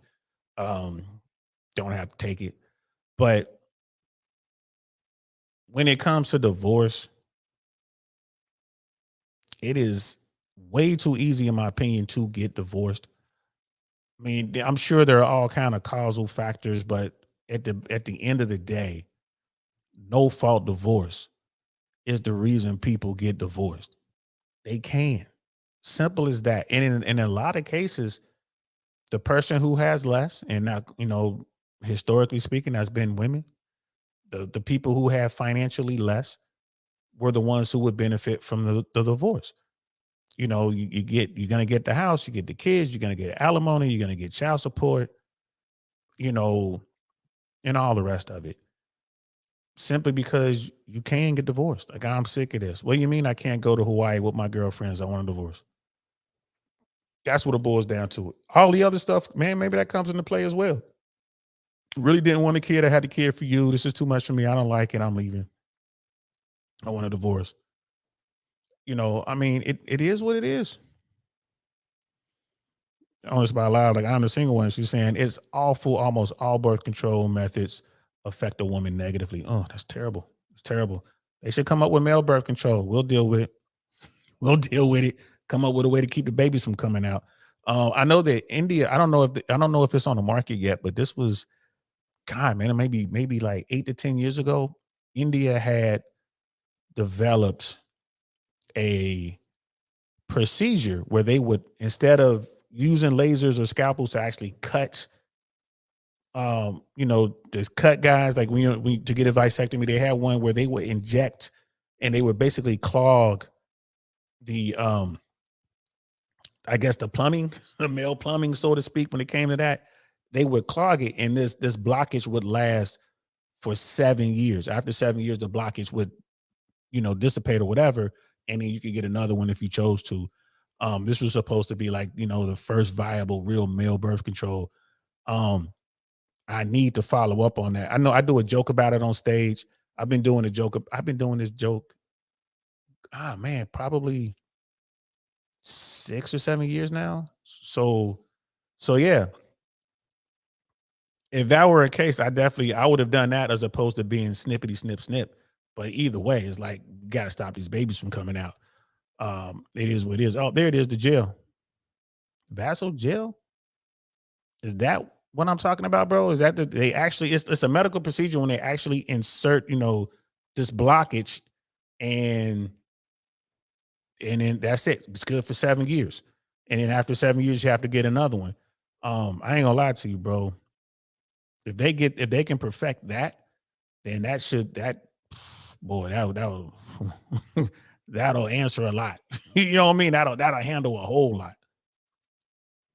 What would you do if I was going on holiday every other month? You'd be single. Really? Are we going together? Or are you going by Sometimes. yourself? Sometimes. Oh no, you'd be single. What would you do if I couldn't cook? You'd be single. Can you cook? That's irrelevant. No. Can you cook though? I mean, can you fight? Let's ask pointless questions. How is it a pointless question? I'm trying to get to know you. Because that's your job. What's my job? To make sandwiches. Did he actually just say my job is to make sandwiches? Does Sister Xina have a thing for Myron Gaines? I don't know, man. I'm seeing a lot of Myron Gaines on this in this episode. I did watch this episode of Grilled. Old girl doesn't what's her name? Shania? What's her name? I forget her name. She doesn't do grilled anymore. Like, she's doing her own thing now. I know for a fact she's in London. Myron Fresh met up with her while they were in London. She was there to support. She's like part of the extended family. King Riches, shout out, big ups to King Riches, also over in London. I can't wait for both of these people to come over. She's talking about coming to Miami. King Riches is talking about coming to Miami. I will definitely make it my business to go down and talk to both of them if they make the trip. But yeah, they're part of the extended Fresh and Fit fam. And I saw this episode. Again, it boils down to preferences and what dudes want. Like if you're dealing with a guy who has the money, the resources, like he's a top tier guy, and he wants a woman that's going to cook and clean and make sandwiches and add value to whatever he's doing as well, take care of the children. Then if you want to be with that guy, you got to do that. You got to do those things, or he's going to let you go. A lot of women get real upset, like, because women ask me, can you cook? Yes, I'm a really good cook. I can cook all the time. Right. But if I'm gonna be in a traditional role, I'm not gonna go work, come cut the grass, clean the pool, paint the attic, and then move furniture around and then cook dinner. I'm not doing all that. If I gotta do all that, why you here, shorty? Why you here? I have no problem taking care of business if my significant other is off with the kids and she's at practice and she has to go to soccer practice and then get our first kid and then go over to the other school and get there for basketball practice and get our second kid and then take them both to get to the doctor's appointment and then bring them home, and I'm home already. Yeah, I'm gonna cook. I'm going to make lunch or dinner or whatever. When she comes back, I'm going to have like fruit salad and all that stuff done because I'm home. I don't have a problem with that. But when it comes down to gender roles, yeah, we're going to adhere to gender roles. Like unless my significant other is out there making money. She's out there making $300,000 a year as a senior VP for you name the corporation. Then all right, when she comes home, I'm going to make sure all that's taken care of because I've been home all day editing videos and doing, in the super chats and doing whatever. I'm going to be taking care of business when she gets home. I'm not expecting her to come home and have to do all this other stuff, but we're still going to have our roles. Like, okay, when she is home, yeah, it's your turn. Like, all right, you home now? Yeah. A lot of times women want to cook. They want to cook for their kids. They want to do these things. So I don't know. It is what it is. It boils down to preference, man. It boils down to preference. Brother Penny's like, yep, that's the male contraceptive that blocks the vas deferens to stop the flow of sperm. There it is right there, bro. That's it. We need that. Because I know that was still going through trials, and I know it was an Indian company that was doing it, but I never followed up on that story. We got Brother Casual German in the building. What's good, fam? It's like, DL, can we see your armpits, fam? Just looking out for you. Can we see my armpits? I don't know. I do something wrong? Is it the sweat?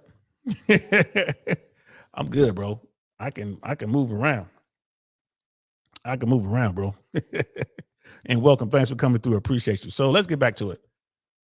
How am I going to fight off the intruders if you don't make sandwiches? I need sustenance. I'm pretty sure part of that was just trolling, but that's funny. I think a lot of men and women are quite happy to fulfill their traditional roles, but they don't want that to be an expectation and a demand that's put on them by their partners. There's something about it that just makes it so much less enjoyable because it now becomes less about I choose to do this in the relationship because I enjoy doing it for you.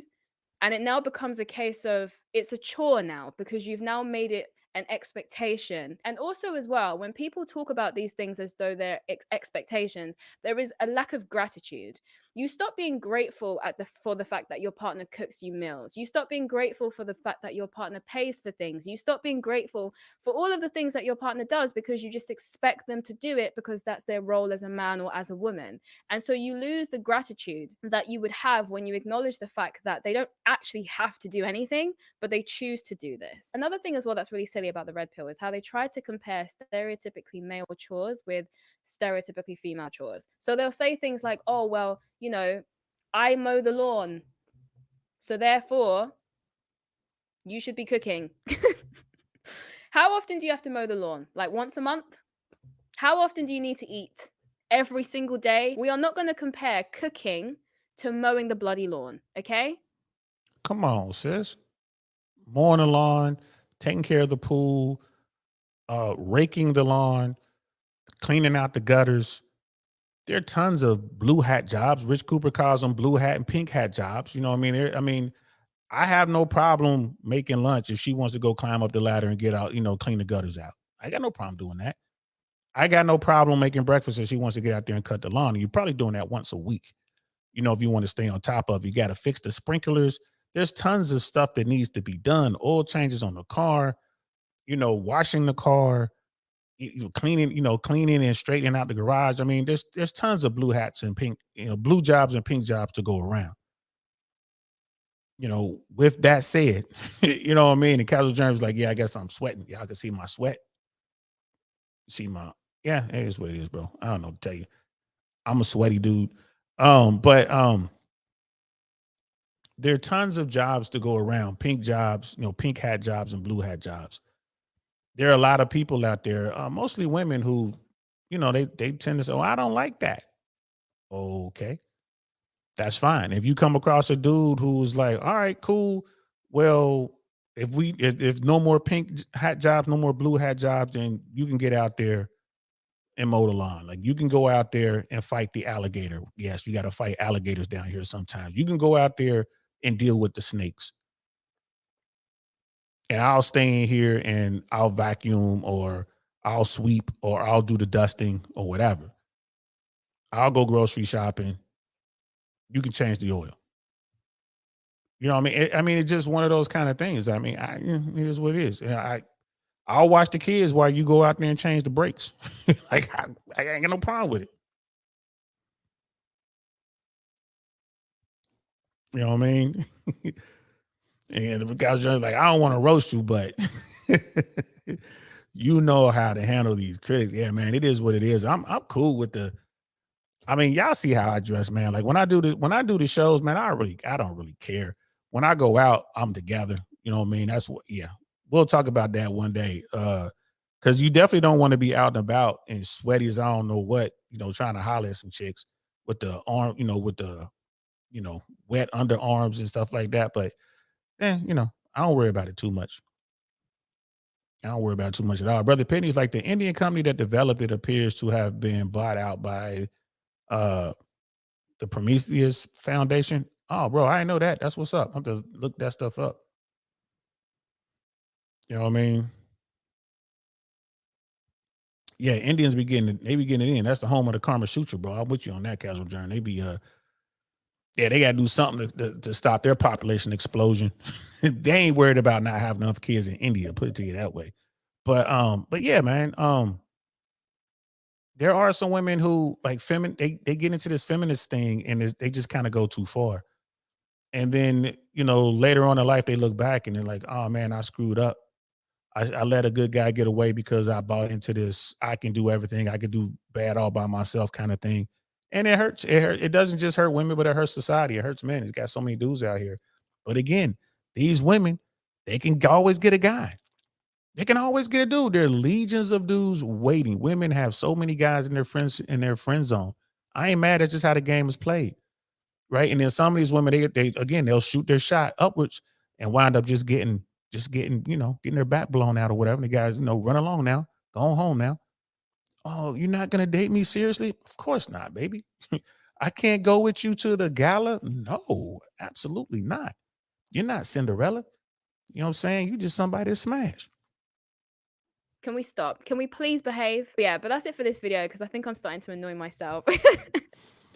So yeah, she's done with that particular video. There's one more thing I wanted to look at here, guys.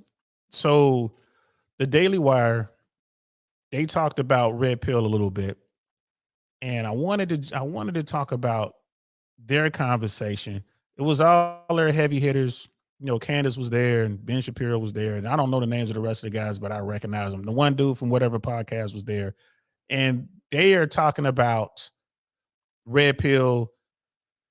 And I think we should just listen to this a little bit and then we'll wrap it up. So let's check this out. the meaning of red pill has evolved over the last 5 years to essentially now mean I would say anti-woman. They would say pro-man, but I think it's far beyond pro-man. I think it's decidedly anti-woman in many ways. And you see people who, I think some of them are bad actors who are peddling it, but then you also see people like Pearly Things who, I don't know Pearl. I don't know if she's a bad actor or not. I kind of get the sense that maybe she's just a naive person being kind of dragged along out of half desire to be famous and half probably hasn't read a book. And half of that I can relate to. But the other half you can also relate to. But I do think it's this interesting question that is harder to talk about in one-on-one settings. It might be befit this format. Just to talk about what is the role of men and women, what is the role of marriage in a society that has essentially turned its back on the concept of marriage, that is legally encoded anti-man policies and then into our abolish legal the code. definition of marriage. I mean, Abolish the definition. It's not anti-men. So, so many people will say that, like, pro man in the red pill world in the Mano Swamp is anti-woman. That couldn't be further from the truth. This whole space is full of men looking for answers so they can get women. Most men who find themselves in this space they fell down this rabbit hole trying to figure out how to keep this woman that they're dealing with, trying to understand what's going on in their particular relationship. They're looking for answers. If they hated women, why would they be looking for answers? No, it's not. And that's one of the things. They'll never say that about the feminist movement. They'll never say that being pro-woman is anti-man. But being pro-man is anti-woman doesn't make any sense to me. And then they're going to go ahead and they're going to talk about the, like legal marriage and all the stuff that comes with that. I don't understand what these traditional conservative people want, from these guys who are looking for answers. And then you want to use Pearl, like, oh, and then they're trying to excuse, like, well, she's just naive and she doesn't know what she's doing. Pearl knows exactly what she's doing. She set her course and look what she has done. 1.6 million plus people subscribe to her or follow her. She gets on all sorts of platforms, even like Piers Morgan. They're talking about bringing her on here. I'm pretty sure if Daily Wire is talking about bringing her on, I'm pretty sure Fox is talking about bringing her on. She has gone out here and gotten herself all the clout and all the money and all the fame. I think Myron was saying that she's working on a documentary about the red pill, which, will do good no matter how good or bad the actual footage will be. That's not a bad idea. I pitched an idea to Myron a couple years ago about that very thing. I thought at the time it would have been nice to get that going, like to do a straight up. It wasn't about red pill though. I wanted to do a documentary about Fresh and Fit. And then Myron was like, nah, he, really wasn't feeling it at the time. But that market is wide open to that type of entertainment, be it a documentary or even a feature. It's wide open. And I'm not going to speak more on it because I'm still kind of behind the scenes trying to work on some things, but I just can't. He starts off by saying that being pro-man is anti-women in his opinion with respect to the red pill. I just don't understand that. When guys are in this space trying to figure out how to get women, guys are in this space trying to figure it out. And some guys are becoming successful because of the space. I just thought that was crazy. Jeremy Boring, I don't know, is CEO of the Daily Wire. Oh, that's who that is? Yeah, because I don't really watch the Daily Wire that much, man. I know Ben Shapiro, and I recognize the dude with the beard. I recognize the other dude who's on whatever podcast. Of course, I know Candace. I recognize her. And then the old dude, I recognize him, but I don't know who he is. I'm not really on that side of the world. But let's continue. They've abolished difference. They've abolished Right. the difference between men. The distinction itself. Yeah. You know, I just went on the Whatever podcast. Yeah. For my, I think it's now my like 28th hour on And that show. That was 6 hours. After a 3-hour debate on the show. So I That did was a separate thing? Yeah, I did 9 So you hours did 9 basically hours? straight. Yeah. Whoa. But it was worth it. How? It was Why? great. It was great. I really love that show. I love it because He got almost every question.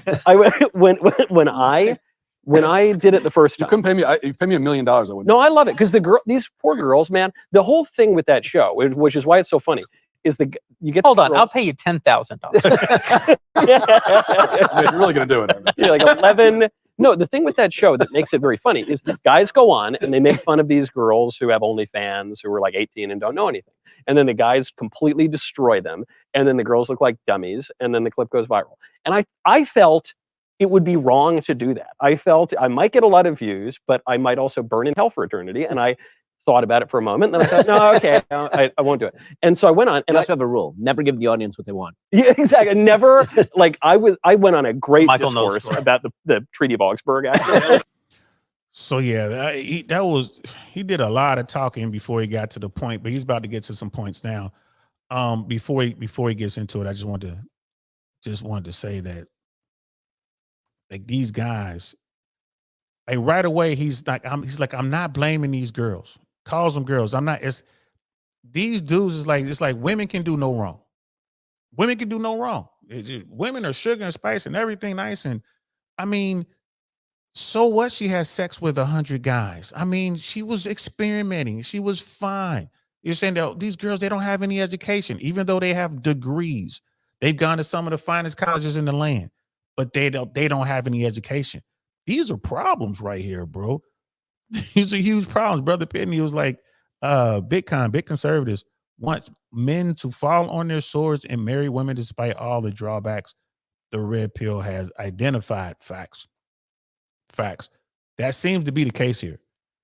That seems to be the case. And here's the thing: the red pill world, you know, Rollo Tomasi, Rich Cooper, Fresh and Fit, Michael Surtain, could throw him in there. They'll tell you, man, they believe that men and women are better together than they are apart. That's one of the things that I guess people just don't hear, or they forget that they heard, or they just conveniently ignore.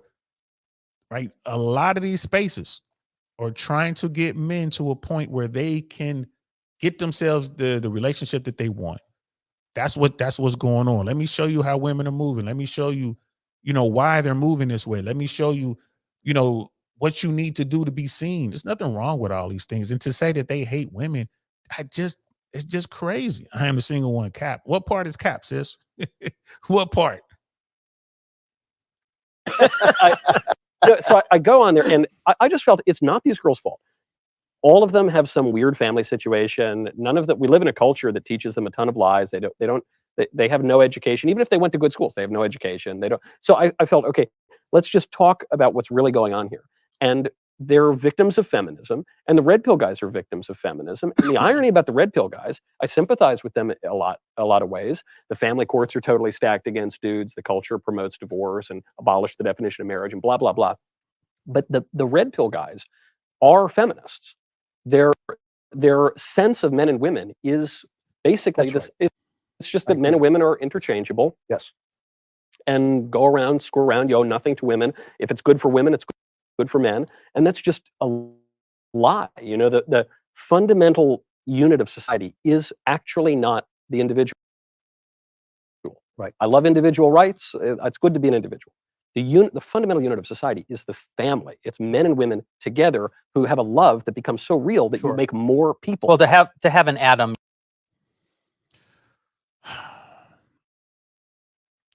They're so willing to ignore a lot of stuff. That is what it is. And they're going to talk a little bit about, a little bit more. Old boy is talking about to have an atom, you need your proton, nerdy dudes. To talk about their family backgrounds, like, oh, these girls, it's not their fault. They come from broken homes. They don't have any education, even though they've gone to some of the finest schools in the country. It's not their fault. They're victims of feminism. Well, it's got to be somebody's fault. You bought into it. You continue to do it. They go on to whatever podcast and they get, they just get beat up because their argument doesn't stand up. It just doesn't stand up. I am a single one. It's like many of them do hate women, and it is possible to hate women and want a wife. There are dudes out there, they talk about red pill rage and stuff like that. There are dudes out there that say a lot of stuff about women that I noticed, especially watching Fresh and Fit and whatever podcasts, because it's pretty much the same audience. Even if you're watching just Pearly Things, it's the same audience. These guys are saying these hateful things.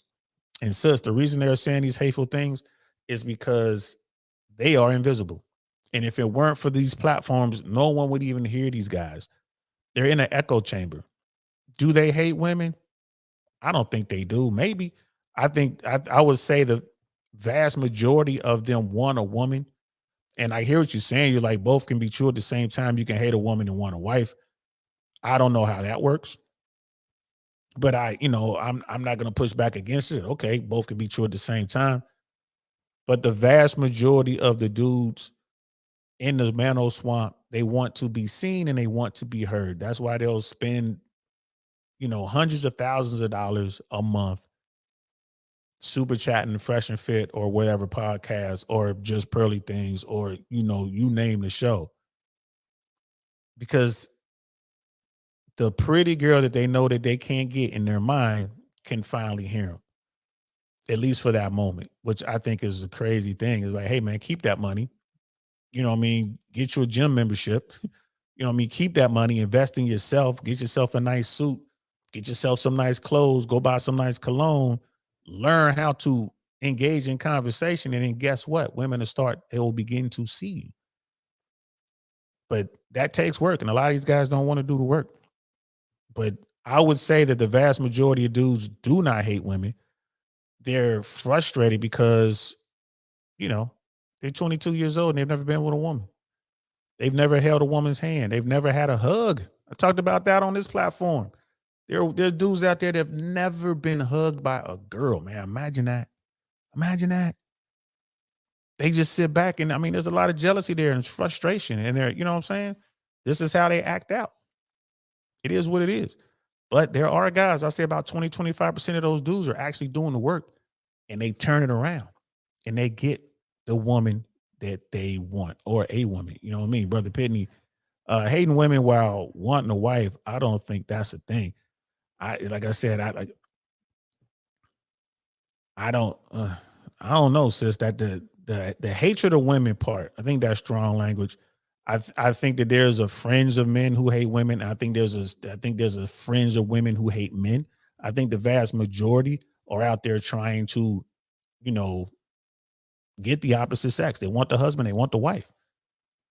Right. But I would argue, I guess my only pushback to your statement would be that I would argue there's probably about the same amount of women that hate men as men that hate women. And I think that's the minority. Now, I could be wrong. I have no data or anything to back that up. Yeah, bro. There's dudes out there ain't never been hugged, bro. Ever. Except by their mom or some shit. But they ain't never, like, I did a show about a year ago, man. I was talking about the first time I got a hug. I was in middle school. I'll never forget it. Kenya Martin. Think about that. I remember Kenya's name. I remember the moments. Kenya gave me a hug because I was down. She was like, you look like you need a hug. And she walked up and she gave me a hug. Changed my life. A simple hug, bro. A simple hug. And I think back on that I was in middle school, man. I was an 8th grader. And I think back on that. And there was so many dudes, so many boys there. They couldn't get that hug, man. They see Kenya give me a hug and they get mad because they invisible. And I was a tall kid and I played sports and I was in the band. I was popular and I ran with some thugs. So I was popular. So she saw me, but she didn't see a lot of dudes. She didn't see them. So never been hugged, bro. For real. And it's just one of those things. Like, all they got to do is put themselves out there. It's much more than that, but I think that's a healthy first start. And they find themselves in the Mano Swamp. They find themselves down a red pill rabbit hole, trying to put themselves out there, getting this information, coming together like we come together. We come together at least 4 times a week, and we come and we fellowship and we talk and we chop it up. Men and women, we have a good time. And you go down to you go to these events when they show up at these, CMEs or a Fresh and Fit event, or like a valuetainment event, bro. You go to a valuetainment event, man. Like valuetainment has a bunch of beautiful women working there. Patrick Bet David knows what he's doing. They gonna sell you some insurance, bro. But when they do their events, man, you see these guys coming, all these women show up, and it's like they're trying to figure it out. And they can come up to people like me. They could go up to someone like Fresh. They could go walk up to some of these dudes like a Michael Sertain and ask a quick question. Hey man, that woman right there, man. How would you approach that woman? Like, well, I'll tell a dude, like, it's, in your situation, if you're like a little nervous, it's good to have a friend introduce you. Really? Yeah, come on. I grab the guy, take him over there, introduce myself to the woman, and then introduce him to the woman and walk away. Now, will he be successful? Probably not, but at least he's in the mix. So he put himself out there. He bumped into a dude who can help him, at least experience the next level. He ain't mastered it, but hey, we're gonna get you up there. You know what I mean? And like, boom. And he can come back and say, oh man, I appreciate that, bro. I need some more help. Can you help me? Like, yeah, why don't you watch the show, bro? Or whatever. If I want to pitch him something, I can tell him what my rates are, and I could, pitch him a product for the coaching if I want to. But a lot of times I just tell the guys, man, just go up there and strike out, man. Go up there and fail. And then you get better and better as you go. That's putting yourself out there, man. And that's the red pill. I don't think these dudes hate women, but let's continue. You have to have a proton and an electron, right? So it's like nerd. A man is a proton. Nerd. Very important, but essentially nothing until it's To unified. have Adam, you need to have an Eve. No, So- that's where I thought he was going. That's where I thought he was And then going. I thought he was going to go for the Steve thing, and Yeah. I was just gonna, That's why not Steve. I've always Two protons and atom. Dude said to have an Adam, you got to have an Eve. Well, Eve got them both kicked out of the Garden of Eden because Adam was simping for her. But hey, we can talk about that later. Does not make. I dare say. I've always with the red pill, and I've been in many altercations with the red. I've run afoul of the red pill crowd many times talking about these issues. And the question I've always had for them that they've never answered, and I'd love to hear an answer from any of them, is that, because I agree with 95% of their criticisms, as you point out, the family courts and it's how it's stacked against men and so on and so forth. What's the other option? Like, okay, we agree with all that. So then men should just be alone and give up on their bloodline and die, and their bloodline is extinguished. Like what you are suggesting is despair. You are telling men that men are already feeling despair. They're feeling meaninglessness. They're feeling lost. They're feeling alone. They're feeling like everything's stacked against them. And so your answer to them is, yeah, well, just be in despair and then die. And my point is that's just not an okay answer. That can't be the answer. And have, because that isn't the answer. What's the answer? What do men in the red pill, what are the leaders, quote unquote, of the red pill, or the guys, the more experienced guys are telling the inexperienced guys? Become the best version of yourself. She doesn't see you. Simping doesn't work. Yes, you want to approach, yes, you want to ask her out. And when you take her out, you want to keep it, you want to keep that low investment in the beginning. You don't want to invest heavy early on. This is what they're telling them. I don't know where he gets this kind of MGTOW mentality. It sounds like you just see. I think maybe he saw some like the dark side of stuff. He saw the men going their own way kind of stuff, and guys saying, I don't even want to deal with women. Fresh and Fit extended an offer to all these people to come on to the platform and have a debate. I hope they take them up on it, but it sounds like they're going to bring Pearl. But who knows? Pearl might say, hey, why don't we bring Myron the Fresh on? Maybe that'll happen. But I would love to see that conversation. I don't tell guys to just give up. I'll tell dudes like right now, I call my own number. I'm sitting on the bench right now. Right now, I'm just sitting on the bench watching the game go. I'll get back in when I'm ready. But I know how to approach. I know how to have conversation. I know how to dress. I know what I'm doing. the vast majority of men do not know what they're doing. And that is what this is about. It's not about going off and just burying your head in the sand, right? You gotta understand, like, hey man, this is how women move. She doesn't see you, bro. Why should she? You like, look at you. You look like a brokey. You ain't quite there yet. You know, I'm not saying you got to go out here and be a millionaire, but I'm saying you definitely, there's a threshold. You have to look a certain way, look the part, right? We don't dress for the role that we have. You should be dressing for the role that you want, right? Same thing in the business world. You're not dressing for the job that you have. You should be dressing for the job that you want. And that's just how that works. And, you know, these guys have only seen the viral clips. They haven't spent time looking at some of the content. It's like, oh, I see where they're going with this. Oh, I see where they're going with that. Yeah. The rules, women make rules for the betas and they break rules for the alphas. Okay, so what does that mean? You need to become an alpha. She needs to look on you as a top tier dude. Point blank, period. How do you do that? Well, you can learn another language. You can be good at something like some sort of activity or a sport. Be good at your job, or be a comic, or, you know what I mean, be a great chef, or, you know what I mean, be good at networking. Put yourself in a situation where you can be seen. Right? All right, if you're not a strong conversationalist, learn how to be the strong silent type. Shut your mouth. Don't say nothing then. Let your friends do all the talking for you. Sit back.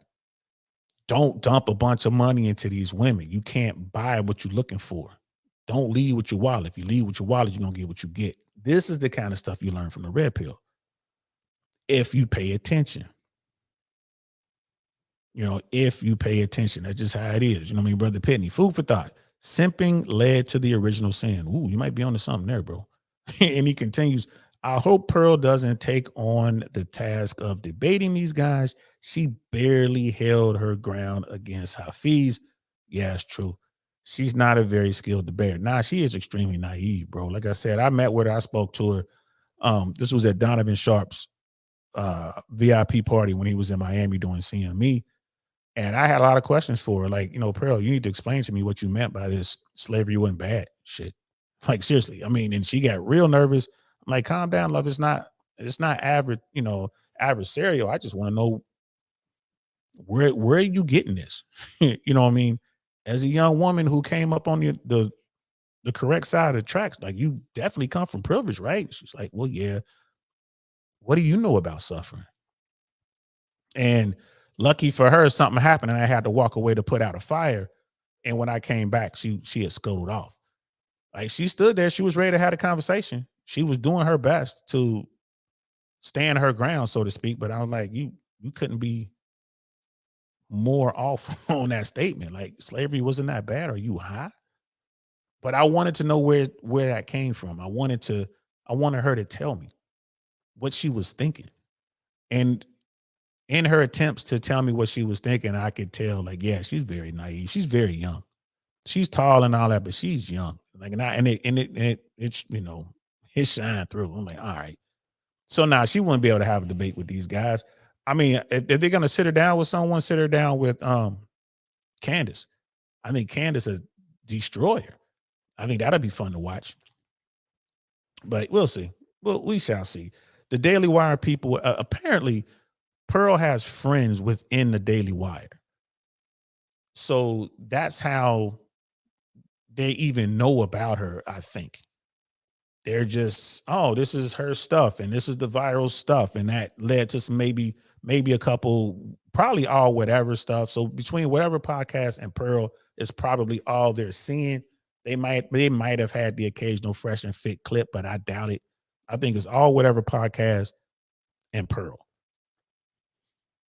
And it's like, if you want to talk about the red pill, they have to know about Rollo Tomasi, right? I mean, come on now. You got to know about Rich Cooper. You got to know about Michael Sertang. You got to know about Fresh and Fit. I mean, if they're going to do it, hopefully they'll do it for real. But I just wanted to show that part right there, man. These conservative dudes, they understand the problem. They said it right up front. They're like, yeah, we get it.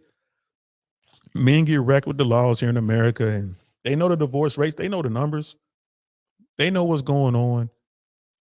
And it's kind of like what Brother Pitney was saying. They're trying to get dudes to fall on their sword and just, hey, whatever she wants, happy wife, happy life. That's what they're trying to push. And the red pill is like, nah, don't do that. Do it this way. Try this. And, you know, especially here in America, bro, I got to tell you, man, like the game has changed so drastically in America. America is unlike any other developed nation on the planet. People in UK come to the US, you know, someone from London to come to Miami or LA or New York and will be blown away by what's going on out there in the sexual marketplace. Just blown away because it's not the same in London. It's not the same in Paris or Berlin, you know what I mean, or Zurich. It's not the same in Tokyo. It's not the same in Seoul. It's crazy how different the American dating game is. I don't know about Australia. Brother Smeebles didn't check in today. I'm gonna ask him. I hit him up. Like, I don't know what the dating game looks like in Australia, like in Perth, in Sydney. I don't know, but I have met women from those places here in America, and I'm here to tell you, they was getting down, bro. They was ready to go, bro. Like, hey, let's get to it. When we gonna get to the good part? That's how they was, right off the plane. Right off the plane. So I don't know what it's like in Australia. Maybe Australia is similar to America.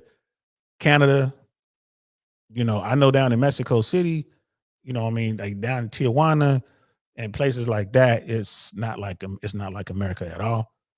So I don't know. I mean, I would love to see that conversation between these conservative guys and some red pill guys, which is funny because politically the red pill dudes skew to the right. So it's a conservative conversation about different values. I think that'd be a good conversation. I really do. Brother Pitney, Pearl is low-hanging fruit for Bitcoin. Yes, she is. If she wasn't in the picture, they'd have a hard time squaring off against Myron and Fresh, Coach Greg Adam, Rolo, the list goes on. Yeah, and all the rest of them. That's a fact. That's a fact. I think the conversation between, you know, Myron and Fresh would be a good one. Fresh and Fit, sitting down, you know, in that circle. I would like to see Rich Cooper. You know, how they could have that conversation with Rich Cooper. I think that would be very, very good. The question is, are they going to do it? And I think it boils down to the fans. If the people just kind of say, hey, why don't you debate this person? Or, hey, why don't you have a conversation with that person? And if enough people hit them up, they will do it. They're definitely going to bring Pearl in. They're going to bring Pearl in. And shout out to Pearl for networking her way in. She is accomplishing her objectives to her goal, which is she's probably trying to crack her way into Hollywood, to be honest with you. She's probably trying to get up there to maybe a C or B list celebrity. And she might get there. You know, good for her if she does. So that's it, guys. I'm done. That's all I have to say about that. This whole red pill thing, I don't see it as a negative. Are there some negative people out there? Yes, you're always going to get that. You're always going to get that. But to say that all of the guys in the Mano Swamp, all of the guys in the red pill world hate women, they look down on women, they think less of women, that couldn't be further from the truth. That's absolutely wrong. The vast majority of the guys that I have encountered in the red pill space are trying to become the best versions of themselves so they can get a woman. And like I said, most cases, they have the woman in mind. They're trying to get a particular woman, which is bad because that's one-nightish, and that is a no-no. Don't get hooked on one woman. Go out here and see how it's done. And the thing is, when people get into this space and they start doing this stuff, like they start to realize how easy it is once you reach a certain threshold to get on with women. When they start to realize that, it changes their world. It ain't that hard if you know what you're doing. It ain't that hard. The only question is it worth it? Is the juice worth the squeeze? That's what it boils down to. So I don't know. That's it. That's all we got for tonight, y'all. I hope y'all enjoyed that. It's a good conversation. Sorry I was gone for 5 days or so, man. My bad about that. But I got the got the battery recharged and ready to move forward. Tomorrow, 1 p.m. Eastern Standard Time, we're going to be talking about Denise DiMartino Booth. And she's talking about what's going on financially with America. She has some really good points I want to talk about, guys. I think it's going to be a good show. She actually says that America is in recession, and in fact, that recession began back in October of 2023. We're going to dig into that tomorrow and see exactly what she was talking about. It's going to be some red pill finance stuff right here, bro. The way it opened my mind to some of the stuff that, you know, that the White House does. And it doesn't matter if it's a Democrat or a Republican in the White House. They all use the same tactics. They'll release a headline only to retract that headline 3 months later with some sort of correction. And the correction is almost always way different than the original headline. It's crazy. It's crazy. So tomorrow, 1 p.m., make sure y'all there. Come through, check it out. It's going to be good times. Appreciate everybody who was here today. Hopefully I'll see y'all tomorrow. And we'll have some more. We're gonna continue to talk about this dating stuff and all that. I'm not sure what we're gonna talk about on Wednesday, but I will have the thumbnail up pretty quick and be looking out for DL shorts. We're gonna be doing a bunch of DL shorts as well. So y'all know what I forgot to do at the very beginning of the show? I forgot to play the intro. So since I forgot to play the intro, I'm not even going to play the outro. We're going to do it like we used to do it back in the day, man. Old school. I'm DL Saint. This is the DL Saint I Really Want to Know podcast. I'm going to see y'all tomorrow. Peace. Darn, that's the end.